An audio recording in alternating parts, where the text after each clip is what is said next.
हा व्हिडिओ जास्तीत जास्त शेअर करा, म्हणजे जे पण हे कारखानदार शेतकऱ्यांचे बिल थकितात देत नाही वेळेवर, त्यांच्यापर्यंत हा व्हिडिओ पोहोचला पाहिजे. त्यांच्या सुधारणा झाली तर झाली, आणि जर नाही झाली तर इथून पुढं बिल थकलं तर शेतकरी येतील आणि ते सोपेने यायचे, नांगरासकट घेऊन येतील बैलजोडी.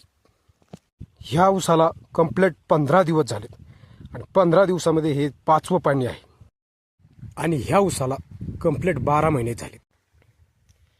मी हे तुम्हाला का दाखवलं, कारण ऊस लागवडीपासून तर ऊस कोमोस तर ऊस उगून येऊस तर 5 ते 6 पाणी भरावं लागतं.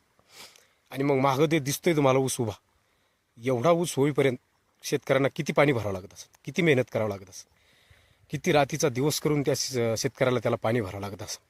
काबाड कष्ट करून ऊस पिकवतोय, आणि तो ऊस तोडणीच्या वेळेस त्याला एक तर तोडच येत नाही, तो फिरून फिरून दमतो. मुकरदमांना भेटून, कारखान्यावर जाऊन साहेबांना बोलून, तेव्हा कुठं त्याच्या ऊसाला तोडी येते. तोडी येते तर पहिला मुकरदम ऊस बघून जातो. तो डायरेक्ट सांगतो की ऊसाला एकरी 10,000 रुपये लागतील, तुमचा ऊस पडलेलाच आहे, ऊसामध्ये गवतच आहे, ऊस वाढलाच नाही. म्हणजे यांचे हे नाटकं असतात, आणि ते शेतकऱ्यांना ऊस तोडून द्यायचा असतो, त्यामुळे शेतकऱ्यांना ते 10,000 रुपये त्याला द्यावंच लागतात.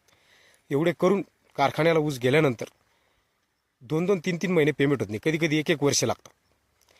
आणि सरकारने हमीभाव जाहीर करूनसुद्धा कारखानदार शेतकऱ्यांना ऊसाला योग्य भाव देत नाही. त्यामुळे शेतकऱ्यांना त्या ऊसाला योग्य भाव मिळावा यासाठी आंदोलन करावं लागते, शेतकऱ्यांना कारखानदारांशी भांडावं लागतं.